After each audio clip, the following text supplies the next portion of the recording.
Hi, and welcome to What's Important to You with me, James Dean.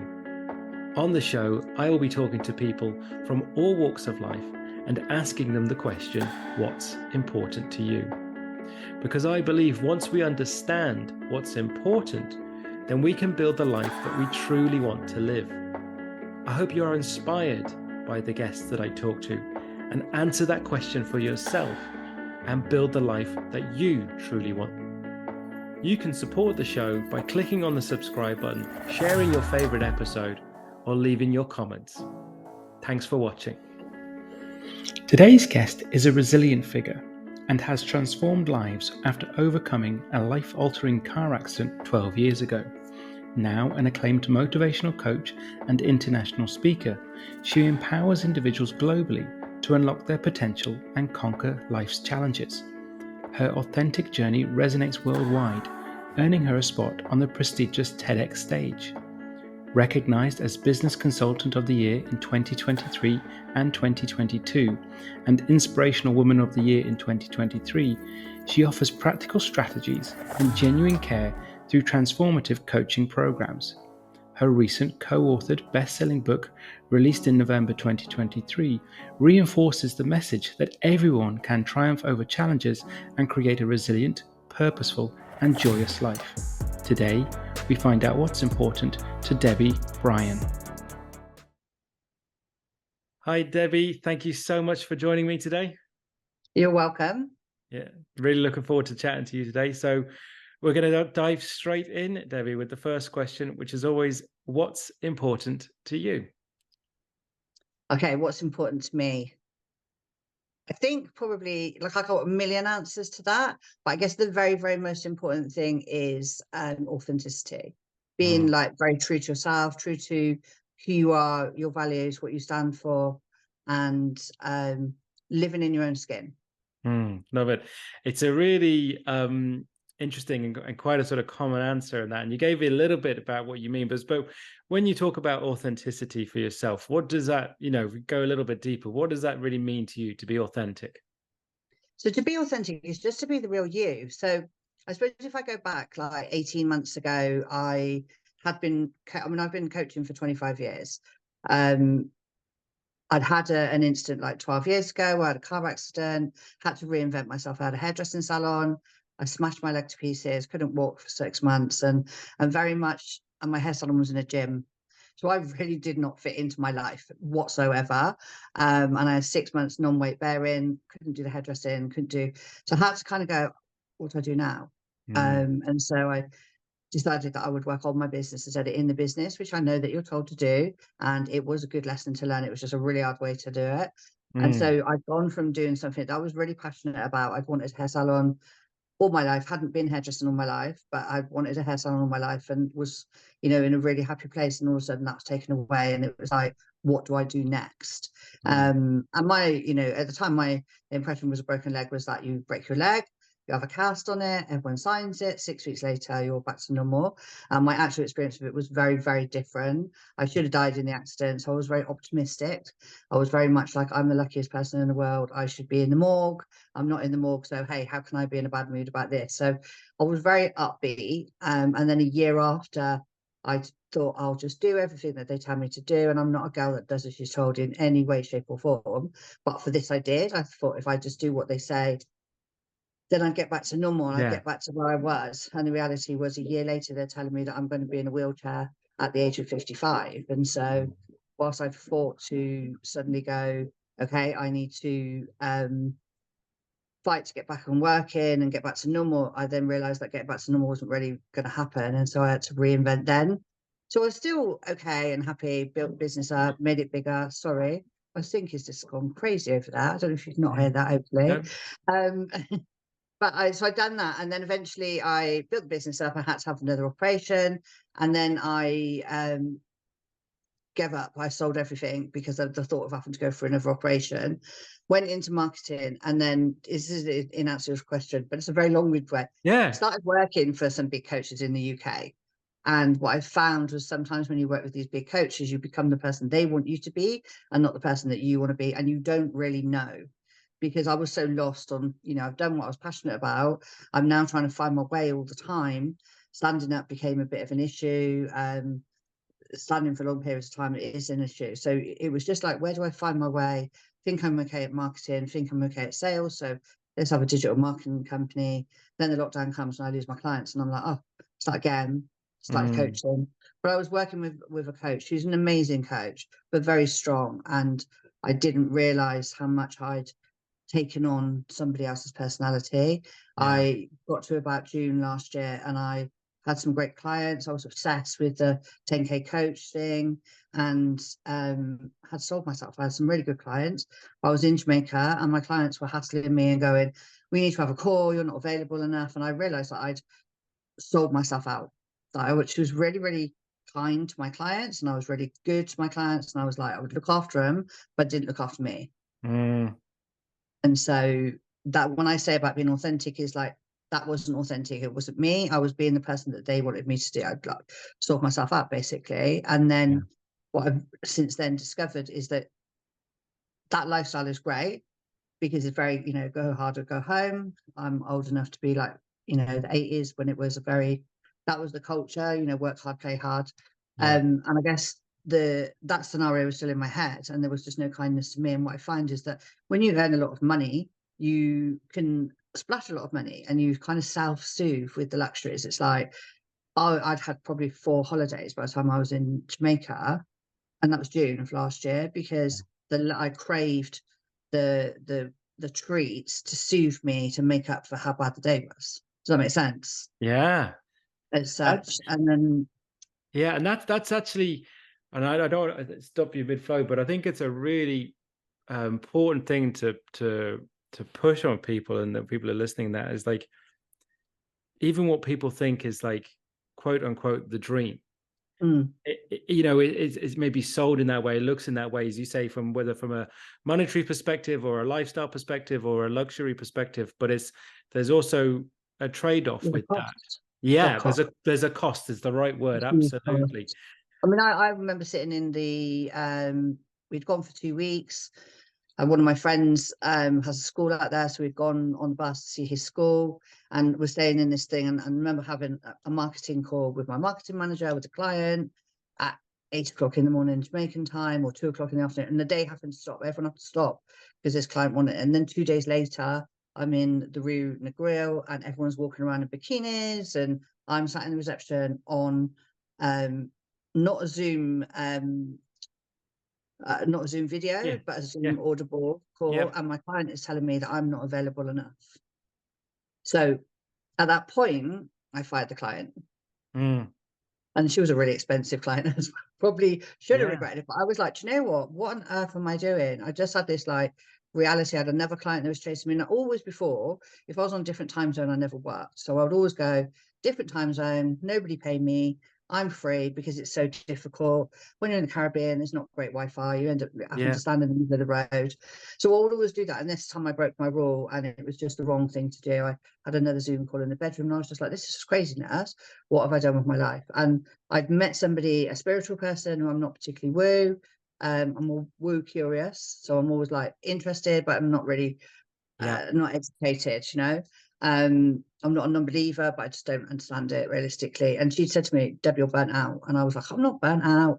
I'm living the life. I've been to Ibiza on a yacht. I've been here. I've been there. And I think that must have been in my head a little bit. And I was like, do you know what? This isn't the life that I want to live. I didn't save my own life 12 years ago by I took 2 steps away from my car that saved my life. And then I was knocked into the middle of the road on a dual carriageway and had to crawl to the side of the road. And I'm like, did I save my own life then to do this? Is this what it's all about? And so I probably had a little breakdown, because I actually stopped everything for 6 weeks. Wow. And I was told by the spiritual to do nothing. And I was like, okay, what does nothing look like? Just tell me what do I have to do do nothing? She was like, what are you doing? I was like, I don't know, just pottering, doing stuff. She was like, how does that feel? And I was like, it's okay, I guess. I'm just, you know, twiddling around. I was training for a bike ride. She's like, go and ride your bike. But I phoned her every day and was like, should I be listening to podcasts? Should I be meditating? Should I be learning this? And she's like, just do nothing. And I'm like, well, just give me a list of nothing then. Tell me where I go for nothing. And it was just like, from my head, was just like, and so I slowed right down. I slowed right down. And I've never done that in my whole life. I've Yeah. been working since I was 14 years old. Yeah. And then when you, because it's the reason I laugh, because I can get that in the sense of like, um, when you are, and so many of us are in that constant doing mode. And I was chatting to someone else about this the other day. It's like, I would find it myself trying to find that balance between the constantly doing stuff and then the thinking thing. But then the thinking is like, sometimes I can find myself, if I'm doing, as you say, quote unquote, nothing, the law that's going in my head is like, oh, the things I think I could be doing or should be doing, and all that, Oh, the and should be's, the should be's. there God, should be. they're Yeah. the bad guys. That's the cheeky Yeah. monkey. The should Yeah. be's. You should be doing Yeah. this. You should be doing this. Yeah. You should be craving this, that, and the other. Yeah. I mean, I Yeah. love long haul flying. The whole reason I love long haul flying is because there's no should be. There's Yes. nothing I should be doing on that flight. Yeah. It's free movies and that for me. I don't go to the cinema, so I get to watch movies, and it doesn't matter if they're out of date because I'm out of date. So I don't care. Literally Yeah. free movies and a nap for me, a long haul flight, because I'm like, there's nothing I could be doing. The day they put Wi-Fi on, they would destroy Yeah. flying for me. And I know some business class have it, but I'm like, don't tell me. If it comes, just don't tell me, because it will destroy my flying, because I'll be like, oh, I should be writing this, I should be writing a Yes. blog or whatever. Yeah. And yeah, I mean, it took me 6 weeks to just I was like gonna say, do. so where in that 6 weeks then did you finally get to the point where you were like, "Oh, actually, this is actually the right, the doing nothing is the right thing." How did you sort of get to that point? It was a funny process actually, because I didn't. I think I had a lot of panic. Yeah. And I was kind of like, right, okay, I'll go and cycle around the streets then, shall I? Like really stroppy. Oh, I'll just do this, shall I? And she's like, if you want. And I was meant to be training anyway, because I had a big bike ride in November. Yeah. And so I just do stuff, but like all the stuff that I'd been doing before just didn't really work. Even Yeah. when I was a bit sneaky and tried to get new clients and stuff, none of it worked.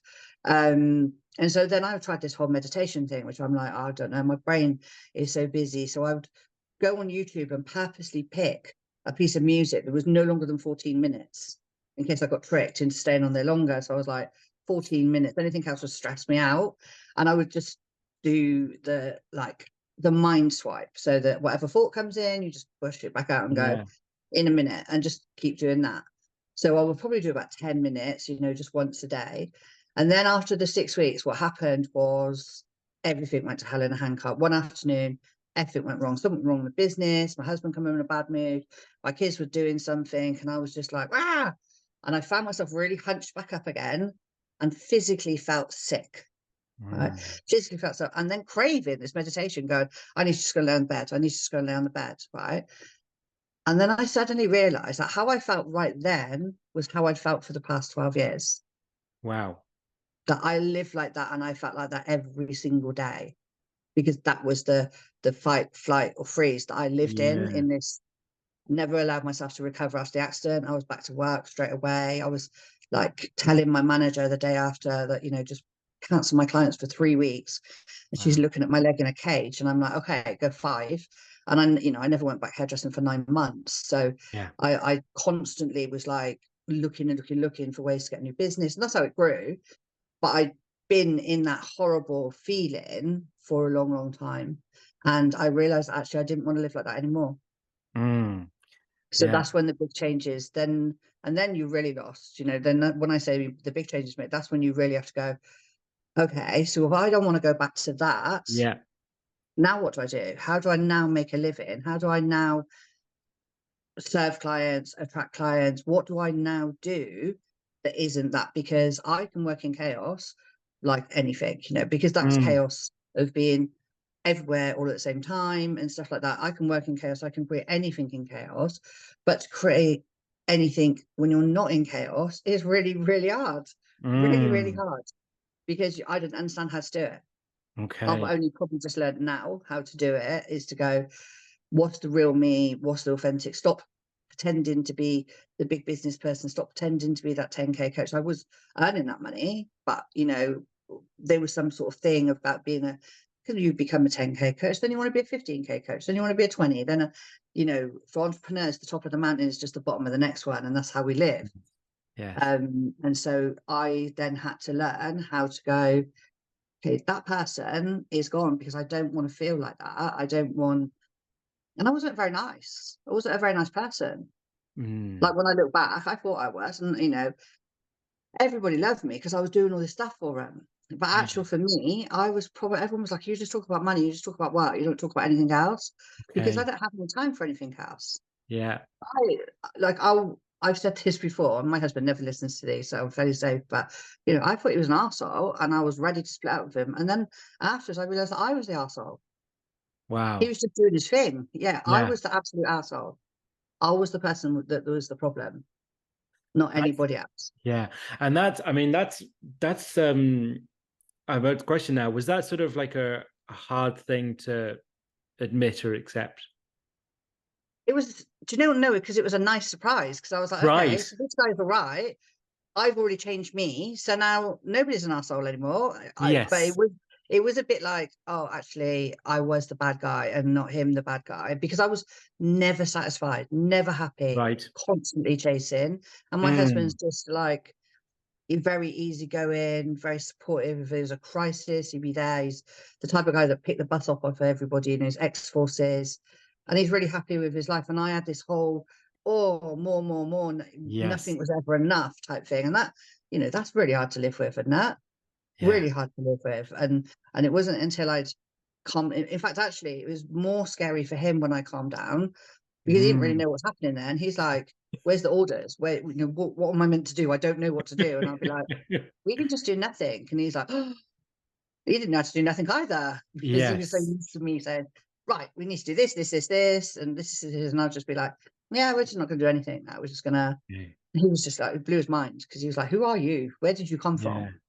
And Um, and just the question I have there. So when you've obviously, it's over, you said, over the last 12 months or so, really, when you've been sort of really doing this sort of change in yourself, and you get to that point where it's like, it's no longer about the necessarily the chasing the whole time, and it's maybe more, I don't want to put words in your mouth as such, but maybe more enjoying the moment type thing.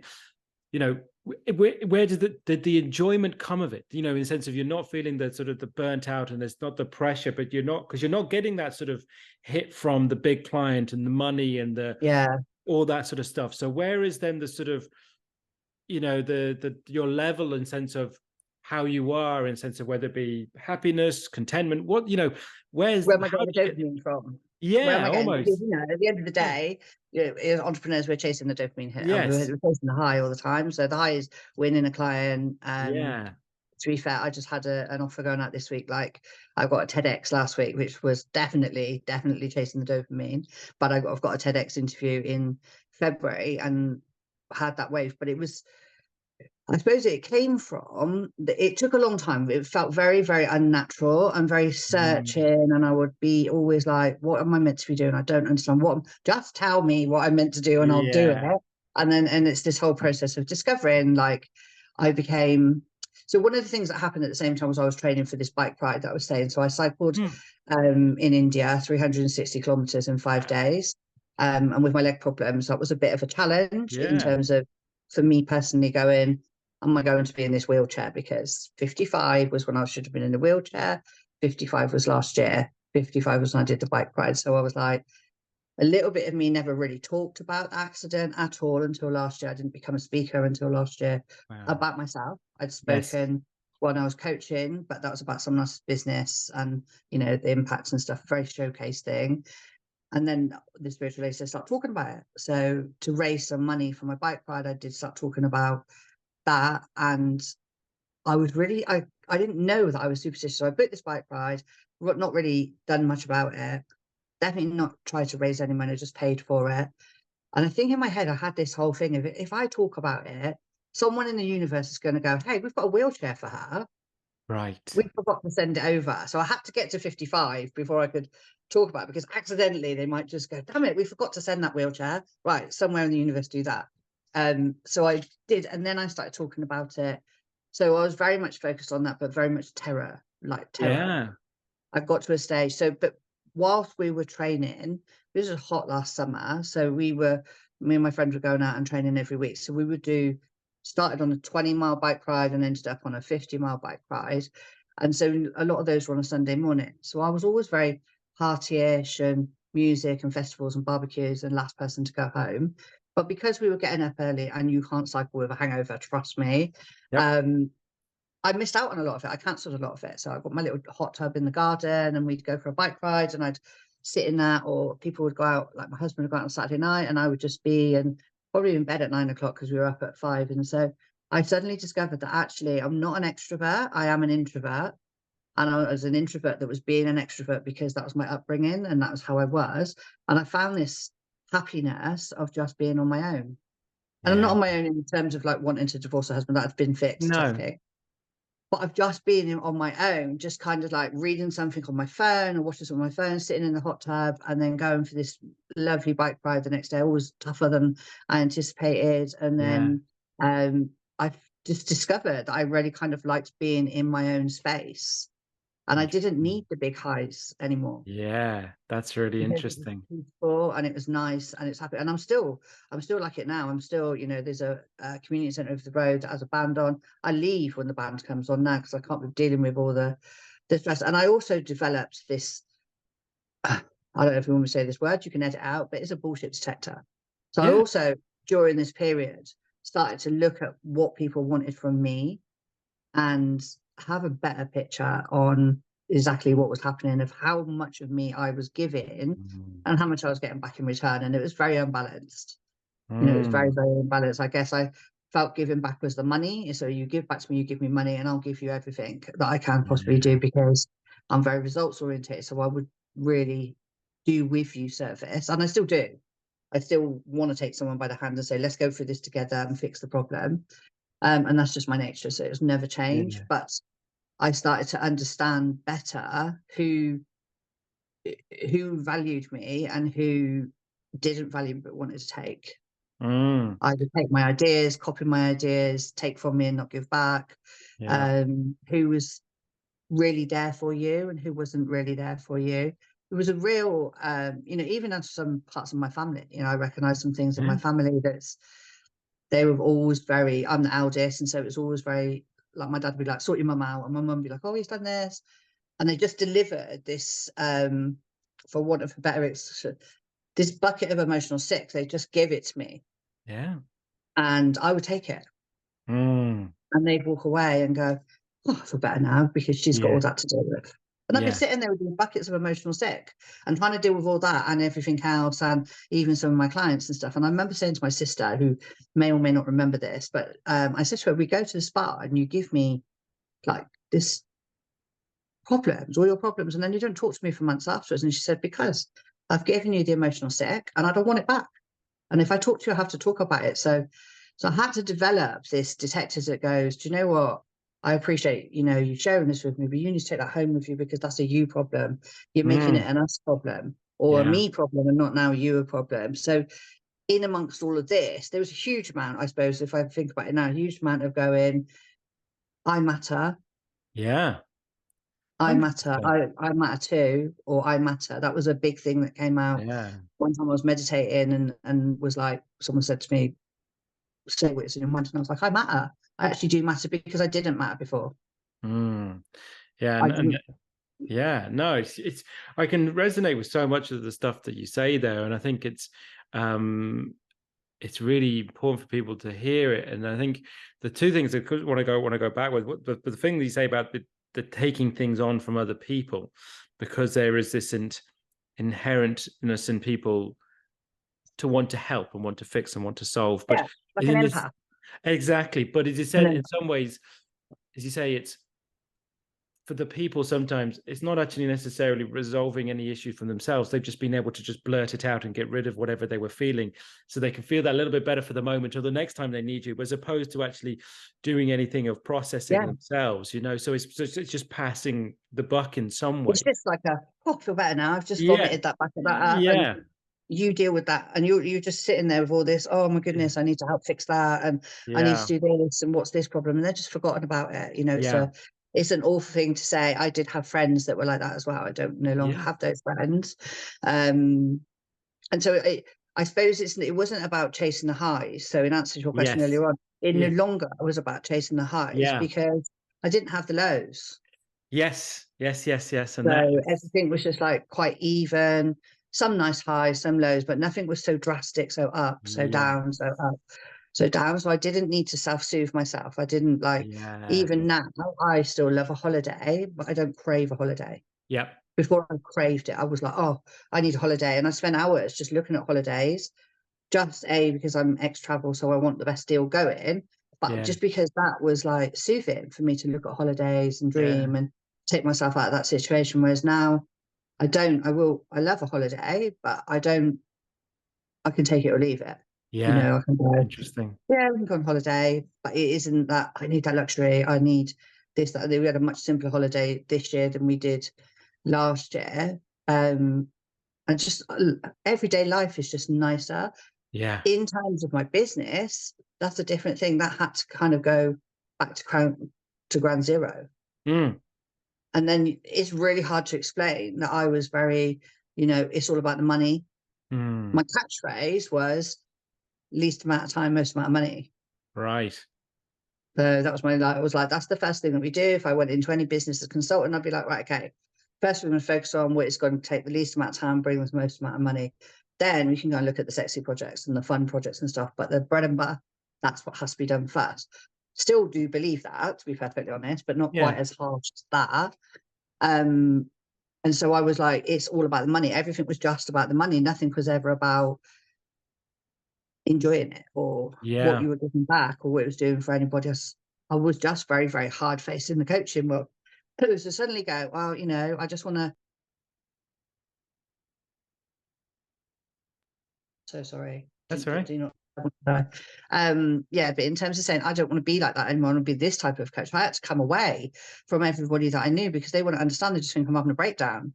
Yes. Or was talking rubbish, or that I'd failed, and so I was just making excuses. So to say I want to be nicer, I want to be somebody who's looking after people and be nicer, it's like, well, where's the money in that? Where's the money in being Right. nice? Yeah. Nice guys don't It's, get paid. yeah. It's an interesting one because it says say, like, I suppose compared to yourself, I mean, in the infancy in sense of moving into coaching, and in sense of only the last sort of 12 to 18 months in some ways. And I've gone to a few sort of meetings. I worked with a couple of different business mentors and stuff. And it's the thing is, I think what I appreciate you sharing is the constant nature of it's always changing. It's always something different. We're always working on ourselves as well as maybe on our business, whatever it is. But one of the things that you just said there is like, one of my sort of personal traits, I suppose, going back a while, would be avoiding conflict. I remember when I worked in financial services and we did all these sort of how much you believe with them, these various different personality traits and stuff like that, all that sort of stuff. My avoiding conflict, there wasn't the graph high enough. I was off the paper, like, do you Oh, know what I mean? really? And it was so high, it was gone. And it was obviously something I've worked on and I'm much better able to manage and things like that now. But whenever sometimes I've gone to a business coach or something like that, and there's this thing where they'll come to me in the end, they say, oh, you need to be more controversial. You need to say something. You need to poke the bear a bit. You need to, be divisive and stuff like this to try and attract or try and, get the thing. And I thought about it sometimes, and I thought about it. And there's this part of me is like, I probably could then, because it would be maybe out of character of what I'm out there at the moment, my online presence, to do something like that.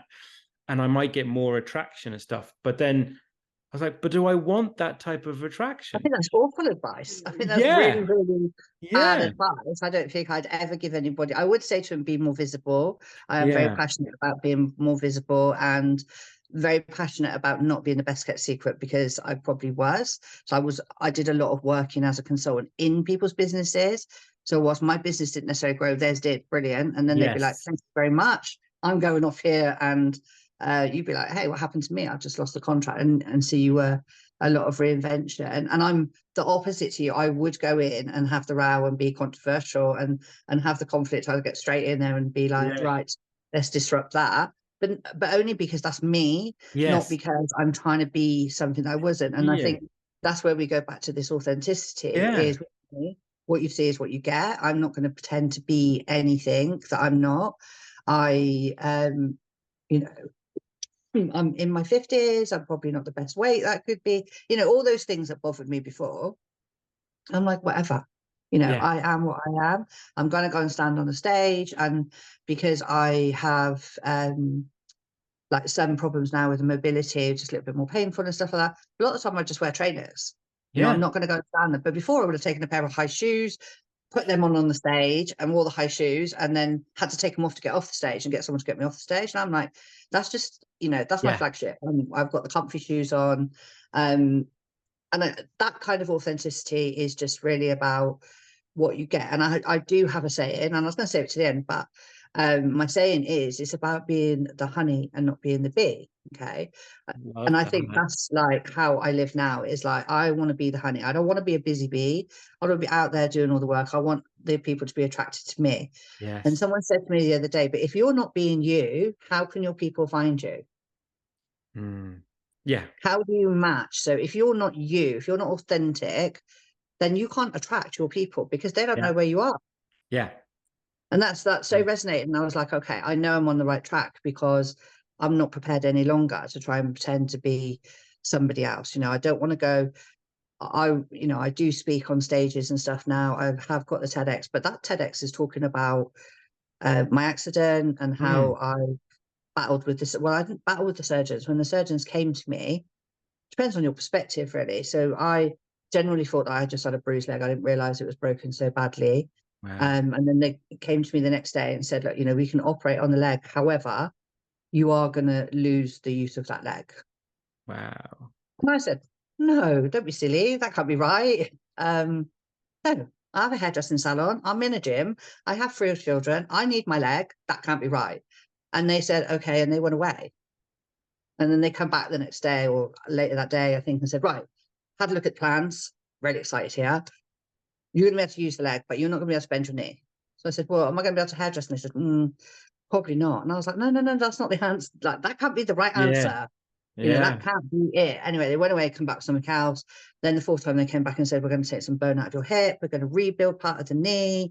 You're going to be able to use it. We're not sure about your bend. We're going to dig deep into your hip so that we can get the good bone. And I was like, okay, I am not a boiled egg. Just sounds fine. Do that one. And so then I've had 12 years of mobility that I never should have had, because I woke up the next day with 2 plates and 22 screws in my leg. So it was never, let's just have a cast and sign the Yeah. names on research. It was like, you know, they rebuilt my leg for me. Yeah. And so then I couldn't stand on it for 6 months, not even put my foot down on the floor for 6 months, Wow. and then had to learn to walk again, in terms of not limping and stuff like that. And so I suppose I just had, I had no idea that I had a choice. Yeah.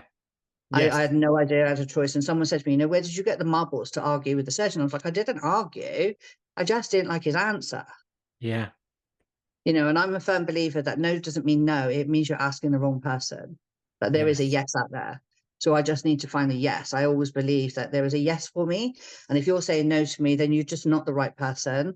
And I think that's how I felt with the surgeon, was like, you're not giving me the right answer. So go and find me the person who's going to give me a better answer. Love that. Yeah. And that's kind of like what is one of my philosophies. So I still live like that. I still Yeah.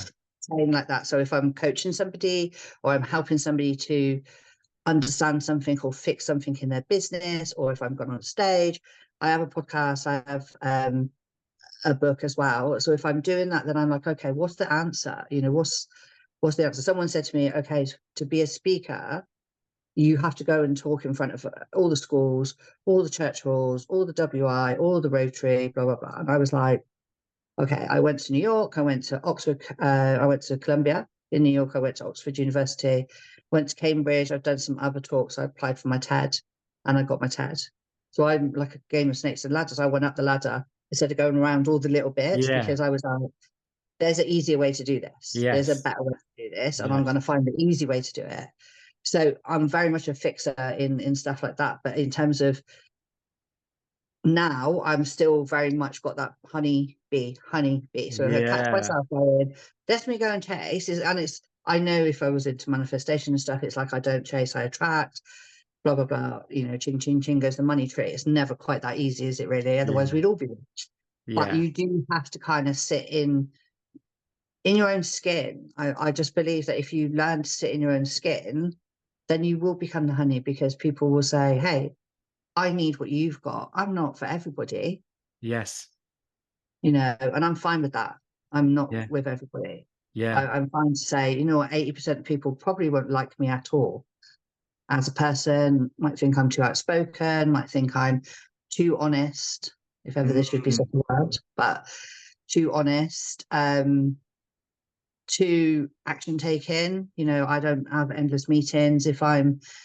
Some people, I come on podcasts and they interview me 3 times before I get on the podcast.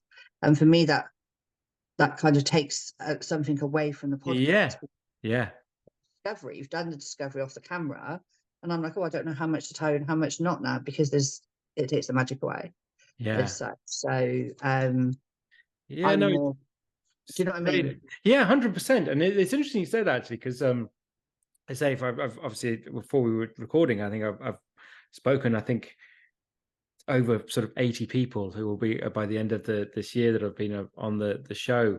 And when I started it last year, I was just trying to think of something to do, something that I wanted to sort of a kind of promotion for myself, and then just something I was interested in. And I had this question, but I kind of just went in it in the sense of like, well, I'm just going to just ask this question and I'm just going to see what happens. No, so there was no pressure on creating anything other than just this conversation.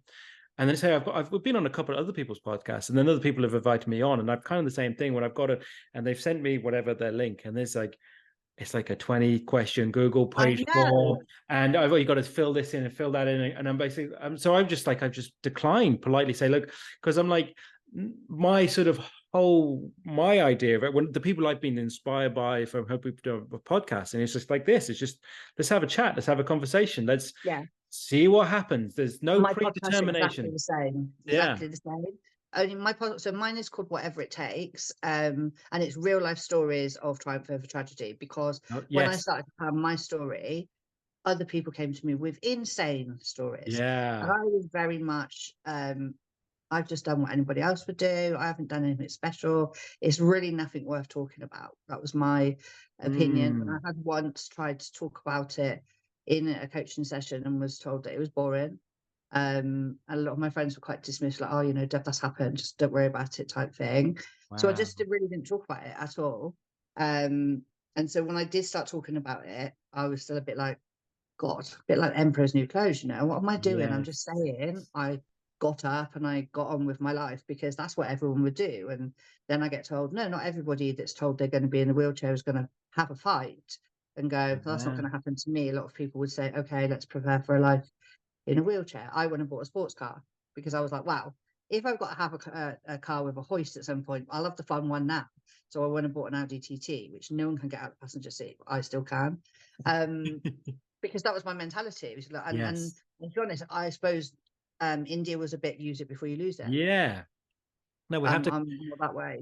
Yeah, we have to come back to that. And I'm glad you brought it about. So tell me more about the this cycle event that you did. Well, funny enough, actually, this day last year was my day that I was coming home. So I would have just cycled this week.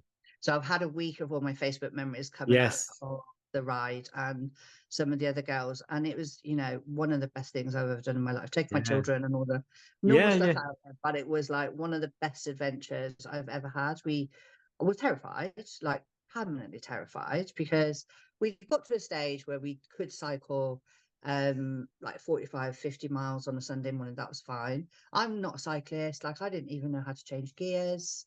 I just kept like, I went and bought this bike. I went to the shop and said, like, I've got a mountain bike in India. And he said, right, you need a mountain bike here. He told me to go and cycle around the park, and I just bought the bike. And where you've got 3 gears on one side and 7 on the other, I just kept it on the 2 and then just did the 7. And when I was following my friend, and my legs were like this, and she was just pedaling up. I said to her, because you're on a road bike or whatever. And one day we were out and she said, your legs. She said, what are you doing with your gears? And I said, well, I keep it in this one. And she was like, oh my God, she had to give me a lesson how to change gears, you know, like 54 years of age. And then I had an incident with my clothing where I bought some shorts. So it's all about the padded shorts for the cycling. And I bought these shorts and she said, they're a bit see-through. And I was like, okay, well, you know, they're the shorts. I've bought them off of Amazon, cycled hundreds of miles around the Cotswolds in these shorts, to be honest, and sometimes got beat. And when I ordered some more shorts for India, and what you do for India is you take a bag for every day with your kit in. So like at the end of the day, you take dirty stuff off, put it in one bag, and then you take out a nice new one for the next day. So I ordered 10 pairs of these shorts, and they were really, really mesh. And I thought, well, this is ridiculous. How are you meant to wear them? Went back to Amazon and realized that they were underwear. And I had no idea. I had no idea. And I've been cycling around in these pants for months, to be honest, hundreds and hundreds of miles. And I messaged my friend and I said, I think I understand the shorts now. She said, what? And I said, they're underwear. And she's like, that makes perfect sense. It's like, 'cause we were at the bottom of a hill and she's like, I can see your tattoo. And I was like, I don't care. I'm going to cycle up this hill naked if I have to, because it's the Yeah, last, it's the last long, slow hill before like yeah, you're on your home bit. And I was like, talk to me when I get to the top. I don't care. And just forgot about it. And because the padding was comfortable, I just cared. So yeah. yeah. So Love then I it. get to India, this amateur on a bike, and it turns out everyone else has done the bike rides before. Small Yeah, group, 10. We get to, I mean, it was phenomenal. We got to India, and first day they took us out on a tuk-tuk to go to Fort Agra, which is next door to the Taj Mahal. wow. And it was everything that you thought, you know, cows on the road, tuk-tuks, 25 people on a motorbike, every bit of Yeah, noise and sensation you could get. And then we got to Fort Agra, and this Indian lady came over to me, tucked my bag, I hate to say, tucked my bag, and I thought, oh, she's going to try and sell me something now. And she just wanted a picture with a white person with white hair. wow. And we took hundreds of pictures in that Fort Agra, because every time you stopped, these ladies in these beautiful saris came in, and the men and the kids, everyone just come over and took pictures with us like we were total oddities. And we were cheered all the way through, to be fair. Every time we were riding, people come out their houses, clapped, cheered. Incredible. It was insane, because there's no tourism had been over there since the lockdown. Yes. And the Yes. little people just laugh, like just burst out laughing, seeing these white ladies cycling on bikes in the heat type thing. Yes. Yes. But my fear was that I knew I could cycle one day. I didn't know if I could Yeah. cycle 5. Yeah. So that was my pressure. I was like, I can do the first day. And I did okay on the first day. Like, I think it was like 17 miles the first bit. And then, so I had a guide behind me, and then there's a bus behind you. Yep. And I remember getting to the first bit, and we pulled into this car park, like a village hall, and this truck turned up. It was all covered in flowers and music blasting, and they all got out and did some Bollywood dancing. The whole village came. So you kind of got carried on. You stopping us some Haribos and a drink. And so did the first day. So the first day was about 64 kilometers, but I was at the back. I was a slower pace than everybody else. And I was like, that's fine. My friend was in the middle, and then some others were at the front. Mm. And I said to the guide, I'm really sorry. And he was like, no, it's fine. He's like, it's a really small group, and I'd rather you cycled and enjoyed the scenery and saw stuff. And he stopped, like he disappeared one time. He stopped to do a bit of cricket with some lads in a field, and then joined up, or he'd stopped for a chai latte. So he was like, I don't understand why they're all racing ahead. We're Yeah. finished by 12 o'clock. So I don't know if he said that to make me feel better, or whether it was just genuine. But so I think the first day we just got to the top of we came from something that looked like a hill, and I was like, my bike's not working. And he said, you're not actually going downhill. It's just because the next bit is up and it looks like you're going down. Yeah. So then we went up this hill, and I just got to the top and didn't do the gears properly. And so I jumped off and walked, and he's like, you had enough to do that. So that kind of knocked my confidence a little bit. And the next day was 94K. Right. I remember getting to the hotel and going, oh my God, what am I going to do tomorrow? And we went to this, I can't remember, we just stayed in these beautiful hotels that used to be Indian palaces and stuff, because we were off the main road. And so the next day I was just like, okay, let's just chunk it down. So I had to eat an elephant one bite at a Yeah. time. Yeah. So I just went, okay, we got up, had breakfast, and then we'd cycle, we do a little warm up, and then we cycle. And a lot of people had jackets on and stuff, so it was a bit chilly in the morning. Yeah. So that would be kind of like 20K or 20 miles or something like that. So that bit. And then for the breaks, they had to wait for me. So they maybe had to wait like 10, 15 minutes, which was fine. On previous ones, they've had people that had to wait an hour to catch up because Yeah. it's a bigger group. So I just did that. But my friend was quite poorly that day, and she was really struggling, but would not be helped, because she's just that type of person that doesn't want to be helped. So I'll send you the picture, but this ride that should have been 94K was 100K, and we were going to a tiger hotel we're in Rajasthan. It's called Ranthambore. So we're there to the tiger thing, and there's only this lady who's a nurse who dropped back to cycle with me, and then my friend in the middle. And we were just going and going and going, and like the very last part to get to there, she said to me, Deb, my eyes are closed. I've got no energy. And And I was like, okay, well, you're cycling on a road in India with your eyes closed. It's not a great thing. So I cycled the side of her and I was like, you cycle behind. And we just went and went and went. And the guy took us in the wrong way. And I said to him, we must be there by now. And he's like, well, we just got to go down a hill, up a hill and down a hill. And I was like, no, we've had enough of these all little t-shirts with tiger prints on. I'm like, we must be here. There's tigers everywhere. Yeah. And we got into there. And as we go in, everybody else was in the hotel. On the balcony, and there's a picture of me and my friend cycling in, and she was in bed within half an hour of being there because she had a bad stomach.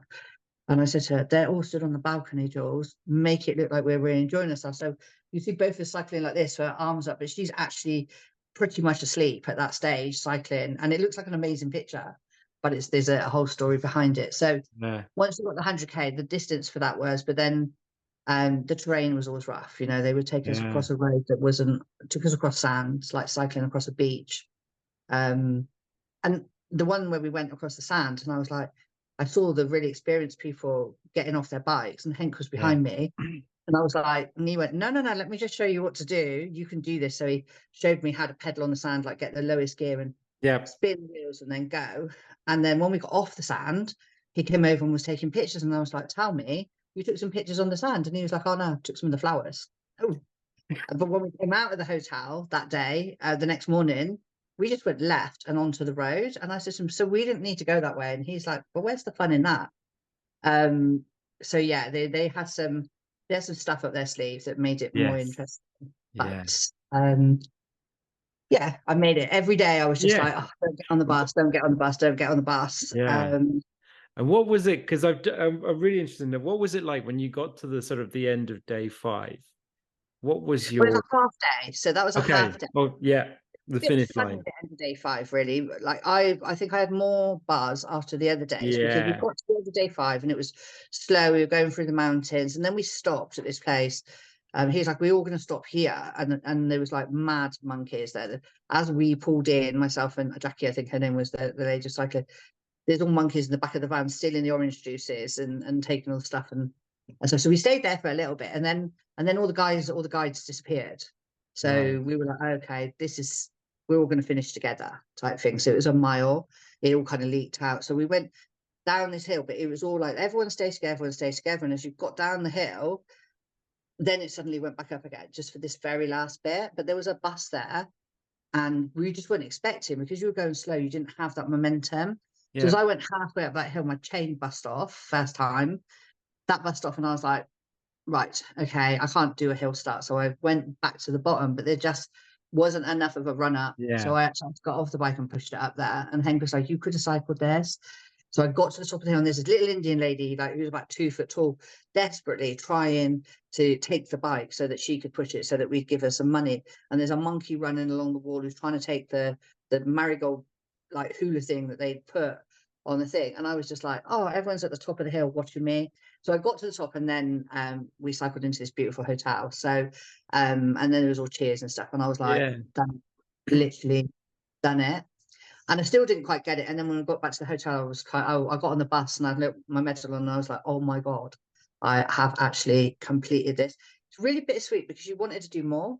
You didn't really want it to be over. It was like, I could do another couple of days of this, but actually I'm really glad it's over type thing. So it's a really funny ending. I signed up for another one. I should be finishing the Vietnam, Cambodia, but I had an injury earlier this year. So I have 2 cycle rides booked for next year. Awesome. One is Niagara to New York, which is a 4 out of 5. It's a bit tougher. Or Vietnam to Cambodia. One's in September and one's in November. So I have to decide. The injury that I had earlier this year was in the gym. I cycled all that way and then injured myself in the gym. My leg flared up. And when I went to have an x-ray, which I hadn't done for about 10 years, my surgeon was like, I don't know how you're walking on the knee, or bone on bone cartilage. There's nothing, like bone on bone, no cartilage in the knee at all. He's like, it's ruined basically. And I was like, oh my God, did I do that? And he said, no, it's just, it is where he said it was going to be, to be honest. That's that 12 years, that's where it's going to be. And he said, but if you can do the bike way, like, everybody's fascinated. He's like, where did you go? What did you do? Yes. I'm like, do you want to concentrate on this? about me, please, not about the monkeys. Yeah. He said, you know, carry on with whatever you can do. But there was a lot of stuff. He stopped me from doing spinning, stopped me Yeah. from swimming, and lots of other stuff. So it frightened me a little bit. I was like, oh, I Yeah. can't be in this wheelchair. So I've deferred till next year, but I feel confident now that I can do one of them. Yeah. That's amazing. And it is, I mean, it's incredible, because what I love about the story though is there's so many, obviously there's various different sort of motivations, I think, from why you were doing it, in the sense of didn't want to be, you know, staving off when they said you'd be in a wheelchair at the time, and that was the age you were getting, and sort of like, but then because I've done sort of things, you know, I've done sort of endurance stuff myself, and I found when I started going through them, the realization that the motivation is very different from when you're actually in it, from when you thought what it was going to be. You know, Yeah, sort of the initial sort of reasoning changes as you're going through the process, and when you're going into the situation, and inevitably it never, you have a picture in your mind, and sometimes it does, the picture matches the reality, most of the time it doesn't. Maybe once or twice that it actually, for me, it kind of reflected it. Most of the time nothing happens.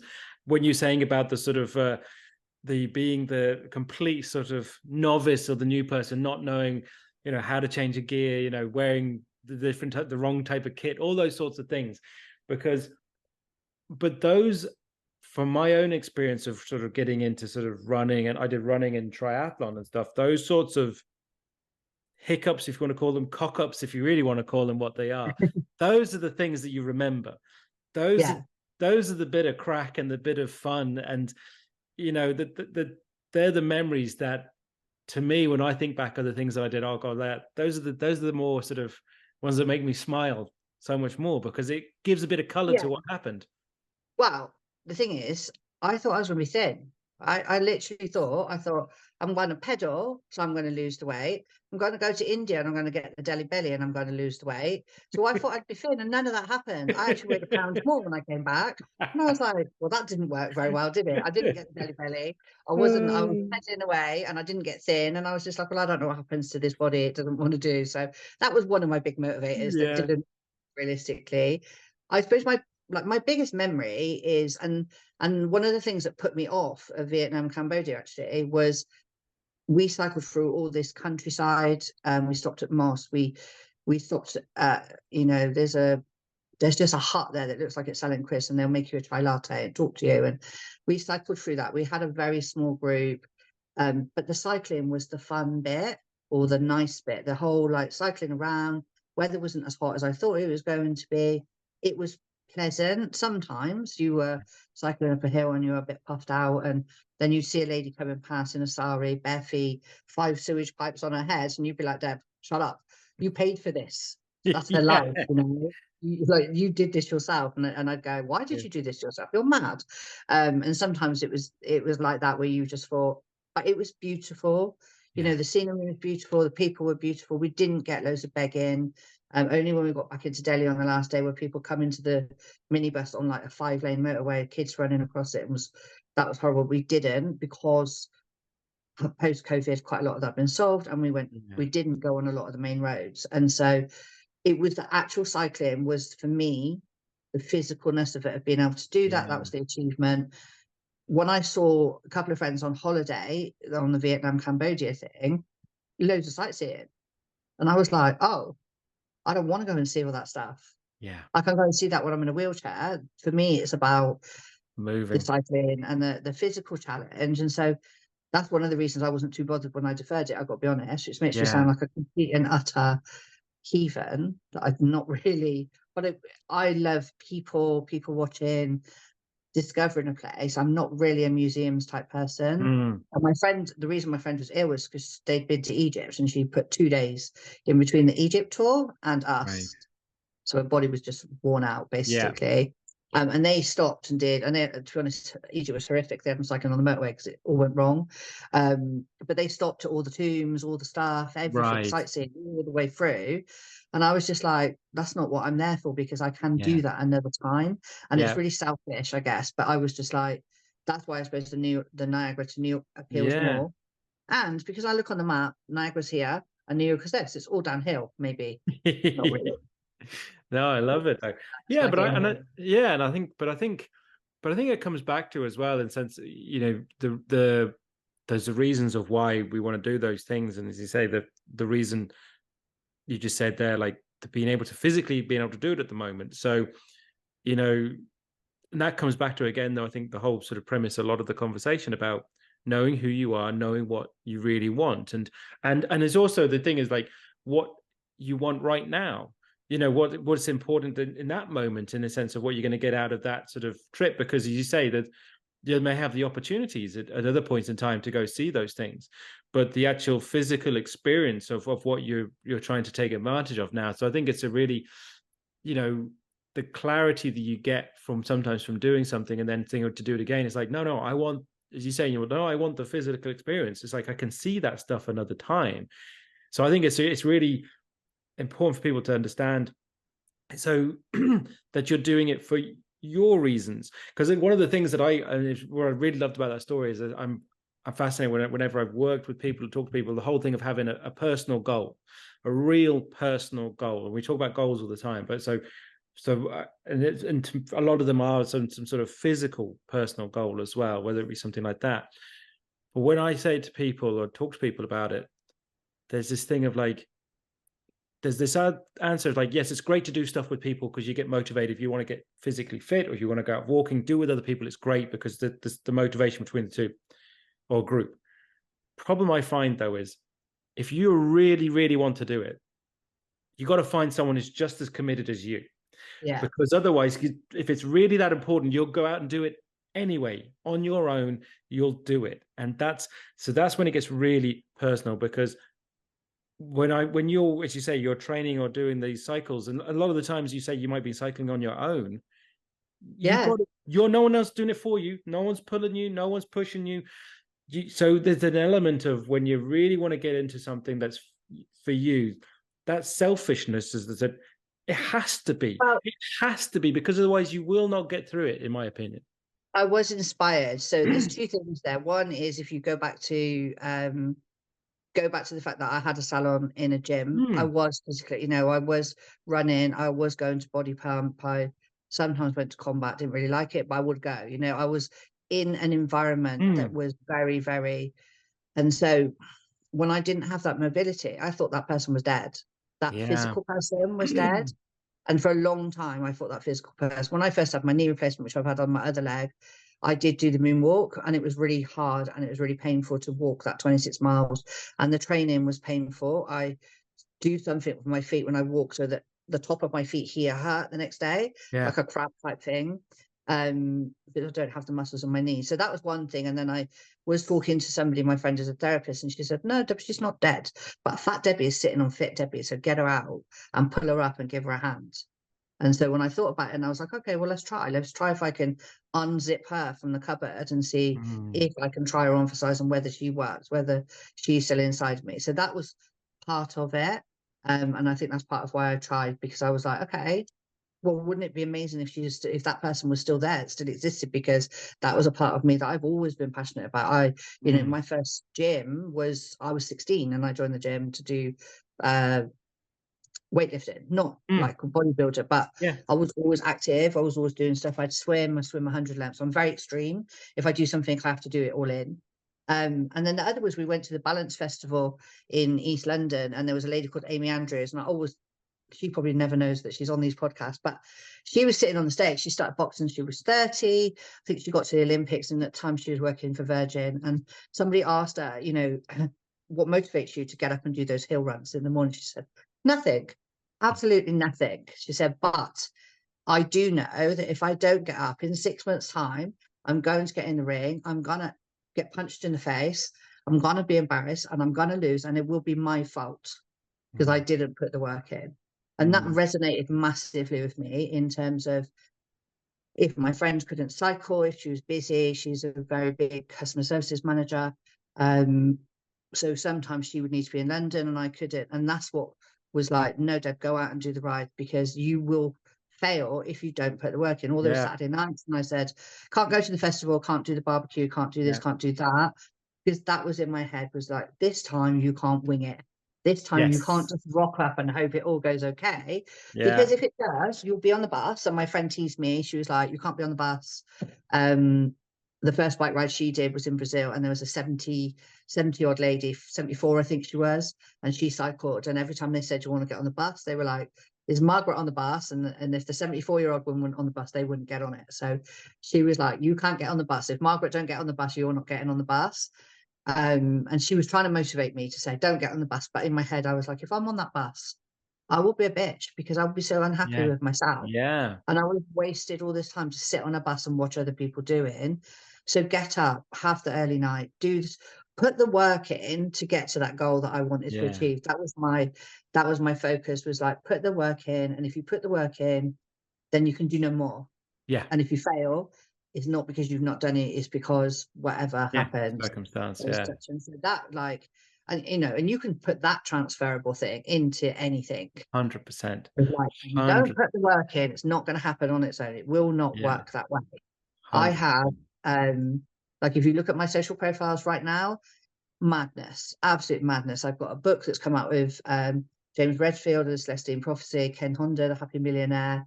I have a TED Talk in February. I've just won a Regional Business Award. I am nominated for Role Model of the Year, nominated for Inspirational Woman of the Year. All of this came out in 1 week, right? Did it actually happen in 1 week? Of course not. Yeah. It's taken a year for all of that stuff to happen.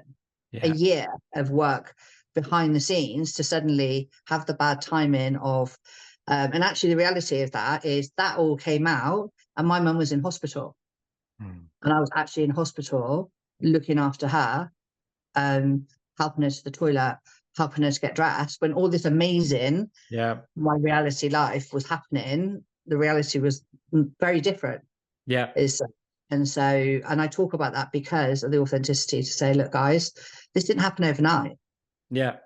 Did not happen overnight. It was a lot of work, a lot of background, a lot of networking, a lot of a lot of loads of stuff. And that's the same with the bike rides. I didn't just jump on my bike wasn't put together very well when we got to India. They were brand new bikes, and I was embarrassed of getting on this bike because I was wobbly. And I thought nobody noticed I was wobbly, but at the end they were like, yeah, you were really wobbly at the beginning. I was like, did it. I got on my bike and I went behind this van so I could get on it and not make a fool of myself, and it wasn't screwed together properly. Oh, So when I Jesus. turned the handlebars, only the handlebars moved, nothing else on the bike Oh, did. Jesus. I was like, so to go back round and go, guys, my bike isn't actually screwed together, right? And they were like, oh, try it now. So then everybody watched me, and then we went out on the road for just like a 15-minute bike ride. And as I was cycling, I thought, well, this feels even weirder. The handlebars were slowly turning, so instead of your hands being like this, I ended up like this. Oh gosh, yeah. Yeah, Yeah. I was like, no brakes. So we're going, and all of a sudden we veered off to this road, and this woman walked past with the water on her head, and there's sheep, and I was like, I can't stop my bike. I can't. Yeah. My head was like, what's the matter? And I was like, I've got no brakes. And it just, so I was just like, God, this is not a good start, is it really? I've got the bike that's not even put together. And then we went down there, got to a dead end, came back, and had to cross the road. So the vehicle that we had just parked across the road, like diagonal across the road, stopped all the traffic. Wow. The cow was sitting there in the middle of the road. We pedaled and then got to a roundabout. And there's no rules in India. It's all suggestions. Gosh. It's suggested this is how you do it. So my first time on the road, on a bike, I still have some phobias on the road, as you would do normally. And I found myself in this roundabout with a motorbike this side, nudging out, and a tuk-tuk this side, and the guy behind me just going, pedal, just pedal, like blindly pedal. And I was like, and he was like, pedal. So I just pedaled into what to me looked like a massive amount of traffic and come out the other side. And my friend was pedaling back, and she's like, I'm so sorry, I didn't realise. I'll come back for you because I knew that's going to freak you out. It freaked me right out. And he said, never put a gap in. If there was any little gap, they would have gone through you. They'll take the gap and you'd be stuck there because they assume that you're going to go forward. The assumption, which is not fast, the assumption is that you're going to keep moving. They're allowing. So if you don't move and you just went stand still in that middle of roundabout, they just go around you forever, like the cows. Yeah. So that was my first day cycling. So it was like, it could only get better than that, really. Yeah. So. Oh my God. Amazing. That does sound amazing, and I really hope, obviously, that one of the trips carries on for next year. I hope so. Yeah. I mean, you shared the phrase earlier, the sort of be the honey, not the bee, and I think that's a really cool one to live by. The other question that I'd normally ask people then is, who do you think have been your biggest influences in your life? It's so hard. I've been asked this before because Mm, it's never somebody massive. So yep, in the beginning, I think I suppose when I was trying to find my way, I might have listened to something like Mel Robbins or yep, Tony Robbins. I did an NLP Masters last year, but none of it is. There's never really one thing. I think my biggest influence might have been the lady who told me to stop. It's a lady yeah, called Sina. It was an energy healing coach, the one that said, actually, you're doing this all wrong and there's a much better life for you. It's mm, up to you whether you carry on. And I ignored her. I was like, I'm going mm, to Ibiza tomorrow. I can't be listening to you. I was so arrogant. We do laugh at it. We're very good friends now. But I was yeah, very much like, no, yeah, you're wrong and I'm right. So I guess she was one of the biggest influences to yeah. make me stop and go, okay, is this the right, am I doing the right thing for me? Mm. Um, But I think that's really important. I've said this a few times when I've had conversations on this show. Is like there's great to people who are maybe or more in the public eye we can look up to. They're great. They can have influence, but sometimes as well, as you say, the people that who maybe don't have notoriety, but they're much more closer to us. They can have much more influence than we can maybe believe or Huge. I perceive. mean, I listened to Stephen Bartlett when I was cycling. I listened to all Yeah, his podcasts, and fascinating. yeah, And the thing I loved about Stephen Bartlett, I met him the year before, but was that his podcast was an hour and 45. So yes, actually, if I was going for a ride like 35 yeah, miles, it was long enough. I yeah, could just put one headphone in, and it was enough to be interesting, keep me cycling without killing myself. yeah, So I listened to quite a lot of hits. I don't even listen to radio now. I only listen to podcasts because it's a really good way of learning other people's philosophy. I'm a very yeah, spongy learner. So yes, there's probably lots of bits like, the lady I just said, the boxer there, yeah, that influenced me. She doesn't even know about it, I don't imagine. But yes, that was a big influence in terms of saying, okay, you need to put the work in and then you'll get where you need to yeah, be.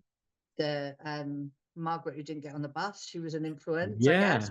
yeah, Oh, it's very for me it's always the small yeah. ones that kind of add up to this big, and that makes me sound really arrogant, like I don't admire somebody who is either No, in the public eye or whatever, because I do, but I'm very much like my way is my way. yeah, yeah. No, and I think it's a really important thing because I think it's um very similar in some ways. In some ways, it's like the cherry picking of what persons might say and thinking, because I think sometimes as well, it's like if you um maybe more when you're younger, you can get so into something. And I think in obsessive or maybe is the over word of stuff and things like whether you're a band or a person or something. But I think there's an element now of if we just believe just in one person, one thing is like there's going to be a point where they say something that goes against who you are, that authentic stuff. And I think, but that's not that person's fault or wrongness. No, That's just who they are. So now I've kind of like I allow myself to be influenced when I want to be influenced. And I think, well, actually, you know what, but I also can disagree or think, actually, you know what, that's not for yeah, me of from the course. same person. And I think that's kind of like, in sense of, as opposed to arrogance of oneself, it's actually more a sense of, I know who I am and I know what I want to be able to take in and not take in. And very much, it's kind of Yeah. similar before that And boundary it's thing. stopping being a people pleaser. It's stopping being a people Yes. pleaser because, Yes. we all try to be people, we're all people pleasers at some point. I was, Yeah. um, I would show what, like so I could speak except for in front of this one coach. Because every time I went to speak in front of him, I screwed it up. So I Right. would be so worried about what he thought about my speaking Yes. because it mattered. So I could speak anywhere, Yeah. about just normal stuff and be funny. And then I was an idiot in front of him and I've seen other people do it and stuff. And it was just because I wasn't really being me. Now I could go Mm. back and I could speak and I don't care really the opinion. It doesn't matter anymore. Mm. It's still somebody that I like and somebody that I admire. It just wasn't right. He just had very strong personality. And at the time Yeah. I wasn't sure what I should be doing because Yeah. I'd pivoted and pivoted and pivoted. And because it was all about the money. So I was like, well, I'm making Yes. money, so this must be what I'm meant to be doing Yes. and such. So, you know, and so you kind of, you fall into that, not a money trap really, but sometimes you do stuff for money that isn't, not, I won't even say unethical, but it just isn't right for you, but you get Mm. trapped into it, you know. And that's where it goes back to the, I have to earn a lot of money because I've got expensive habits, or, you know, I'm not a material person. If I was spending money, it would be on holidays or trips with my family and stuff like that. I've got one designer handbag, but even that wasn't like thousands or anything like Yeah. that. So, you know, the soothingness of saying, well, actually, my work life earns me lots of money, but it's really hard and it's non-stop. So therefore, I have to put these luxury spa days and luxury holidays, and then I can go there and officially switch off. Yeah. Is so self-perpetuating that unless you can escape it, unless you can see it, which I couldn't at the time, I don't know. I thought I was having a great life. You know, I thought I was Yeah. living the dream. Yes. Um, and so when someone Yeah. told me I wasn't living the dream, I was like, oh, you don't know anything. What, who are you? Type Yeah. thing. Yeah. And I just didn't know. And now I look back and think, would I want to swap that? Would I want to go back and have that level of income? No, Mm. exhausted, like Mm. literally exhausted. Even the thought of going back is exhausting, and wasn't even really, it made a difference. So one of the things I used to do was go and fix the business. I never fixed the blooming business owner, and so they just sabotage it 6 months later. Yes. And so it's a real thankless task, to be honest. So you can be as Yeah. brilliant as you wanted, and then be like, yeah, that didn't work. It's because they did it. So I, you know, I have different strategies now. I have different structures of, like, you know, I do a secret CEO day where we do an off-grid day for owner of a business where they can literally confide and share their worries and not have to be the tough person at the top of the Mm. thing. And we work through that, and then if need be, we go into the business and cascade down as opposed to Mm. trying to push upwards. And that's Yeah. fun and it's great. It's off grid, because if you're a business owner and you've got a team, who can you be weak to? Yeah. Nobody. Yeah. So that's more about saying, okay, let's unpack all the stuff. Let's have a nice lunch. Let's put something together that fixes something. And it could be, it doesn't have to be about the business. It could be that his family hate her, or, you know, it's a woman who her children hate her because she's put work in front of everything else. So it's a case of trying to educate people to say, do you know what? I'm stressed. Oh my God, I'm so big. Isn't actually how you have to be. Yeah. You know, when you look at the real big people that are earning money, they're not running around stressed. They pay someone to be stressed. Mm. Do you know what I mean? And so, and also it's about how, the one thing that is become apparent a lot, and I've been hearing about it quite a lot, is how much we're educated to, if we're good at something, it's like, okay, yeah, you're good at this, but you're terrible at this, so let's fix this. Yes. All right, your focus is on what your weakest point is. And I just think that that's so wrong. I think if you're good at something, then be good at something and go and find somebody who's good at what you're not good at, and Yeah. damn outsource it, you know, and take the credit and take the credibility of what you're good at. Yeah. It's People say to me all the time, have you got a book? And I'm like, I'm not a writer. yeah. It's no, it's really interesting because I'll just share something you say there now, because it's like um I'm pretty good at sort of myself in sense of coming up with a sense of an idea and things like that, or I'm very comfortable at sort of like if I'm doing a video myself and I'm thinking on the spot or what I want to say, I'm easier to do something live than doing pre-recorded and things like that. I'm much more in the moment, that sort of stuff. But when it comes to writing, I'm okay, but I get to a point where I'm almost saying the same thing over, you know what I mean? I can't, the variety, my brain is so focused on one thing, it can't sort of vary. And then I know when I'm typing, because I'm typing so quick, there's going to be mistakes and typos and all that sort of stuff and things like that. And I was Look, coming if up, you ever get a text message from me, you have to oh, understand. Yeah. but I was like, so I was doing up, like I was coming up with a sort of like a new program that I'm trying to develop and stuff. And I had all this stuff and I was like, I can't keep reading it because I can't see the errors on this now, or I can't see if it's reading right because I wrote it so many times now. I'm just changing it, taking it. Whereas my sister is in marketing and she's done that for years, and the communications and comms and stuff. So I was like, please look at this for me, just read it for me, have a look at it. And she's able to read through it and see the stuff that, one, just the obvious more typos and things like that, but also, oh, maybe there's inconsistency, you're using this word on one page and this word on the other page, and I hadn't seen that stuff, but I knew that she was good at that. Yeah. So it's that thing of like asking for the help, but asking from the help, as you say, from the person that's good at that stuff. Yes. Because for as much as I could, it's one of those things that I'm not going to get to her level at. So, and I could spend, as you say, hours, weeks, months on it. Do you want to? Exactly. No. There you go then. 100%. Never going to get that because you Never. don't want it. Exactly. So it's like, so it's as you say, it's admitting in a sense of, when we say that word of weakness, no, it's just something that's not, that you're not as good at. But there are people out there who are not just better at it or good at it, but they love it. Yes. Them do it. I go into Canva and I'm just like, I want to die. Like that second that the minute I'm typing Canva, I want to die. And yet a VA I know, she's like, I love it, Deb. I could be in there forever. And I'm like, oh my goodness, take this, because I just want to die.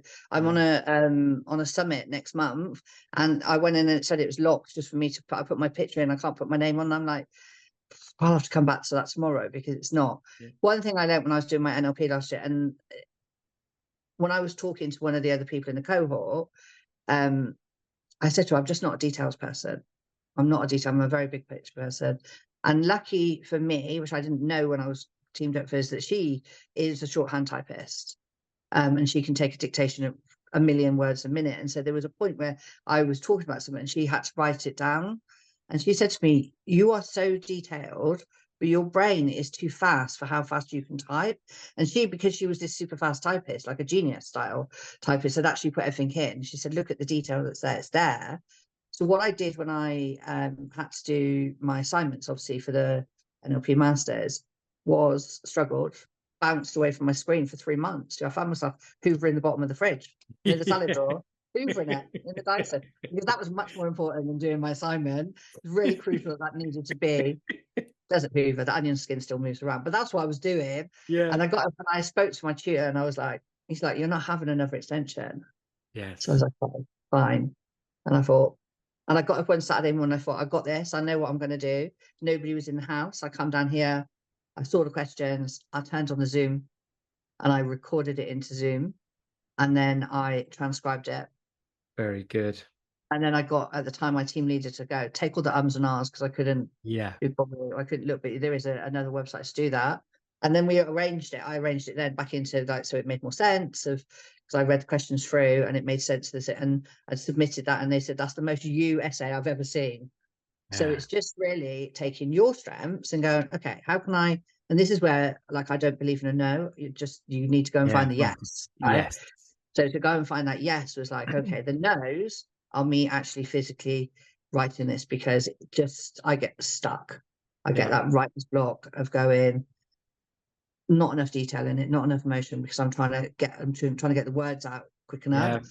So I was like, okay, well, if I just transcribe it afterwards, I know people who've written books like this, and if I write a book, that's exactly how it will be. And I know people who've walked their dog and dictated their book and then had it transcribed. So I was like, just do that. And that works for me. So sometimes it's about going and finding somebody else who's, I've got a client who doesn't want to set up her social media pages. So I'm like, okay, well, we'll find you a VA who can do that for you, because that's stopping you. It's literally stopping you from launching the business because you don't have any social media pages for this brand new business. It actually is a block. And it's something that's so simple, but for that particular person, it's a real block. So I'm like, okay, you do the good stuff and we'll find someone to do the stuff that isn't so easy for you to do. Why would we not do that all our life? Why do we for our children make them focus on the stuff that they're just not good at? It's madness when you think about it. Absolute madness. Because the chances of you getting a job, like, I don't think I've ever used Pythagoras or any of that stuff, and I've struggled through it and stuff at school, because I was never going to get a job. If I was passionate about it, I might have got a job doing that. If you're not passionate about it, you're not going to get a job doing that. You're going to get a job doing something that is more aligned with what you're doing. So that's 100%. Again comes back to that authenticity, because 100%. I just think you have to sit. It's such a weird word, but be comfortable in your own skin. Stop wishing to be in someone else's skin. And at that stage, that's when you can start to be the honey. Absolutely. That's when you can start. And that's why now when you go on my socials, you're bombarded by all these amazing things, because while I was working out how to be the honey, all the work was going in, and then all of a sudden they kind of all hit at the same time as such. So, but they're all me. Yes. Yeah. No, that's the powerful thing. Debbie, it's been amazing to chat to you and hear so much of your story. I do have one more Yeah. question for you before I let you go, which is Okay. what's important for your future? What's important for my future is to, I guess, what's important for my future is to stay as mobile as I can. My mobility is big, big. To have as many adventures as I can, and to stay true to myself, to not waver back into that chaotic lifestyle, to not waver back into pleasing other people before me, to forget that I matter. Yeah, no, 100%. Love it. I obviously want people to continue to find and support you and connect with you. So we'll make sure all of your links are in the show notes. But if you want to give a shout out now where people can find you online. Well, everything is under Debbie Bryan, so Bryan with a Y. My website is debbiebryan.com, Debbie Bryan, on LinkedIn, Instagram, and Facebook. So I keep it nice and simple for everybody. Fantastic. And they say all of those links will be in the show notes. Once again, Debbie, thank you so much for chatting to me today. It's been fabulous to chat to you. You're welcome. It's been fun, actually. And I think I probably had some revelations about myself that I didn't even know. So until you start talking about them. So it's great. I love this style of podcast. It just is, you just don't know where it's going to go. And it went some great places. 100%. Thanks and take care. Welcome. Thank you for watching or listening to this episode. I really hope you enjoyed the conversation. To support the show, please subscribe on your favorite platform, share your favorite episode, get involved with your comments, and give the show a rating. If you want to learn more about what I do, you can follow me at James Dean Coaching on Facebook and Instagram, connect with me on LinkedIn, or check out my website, 𝙬𝙤𝙩𝙾𝙦.com.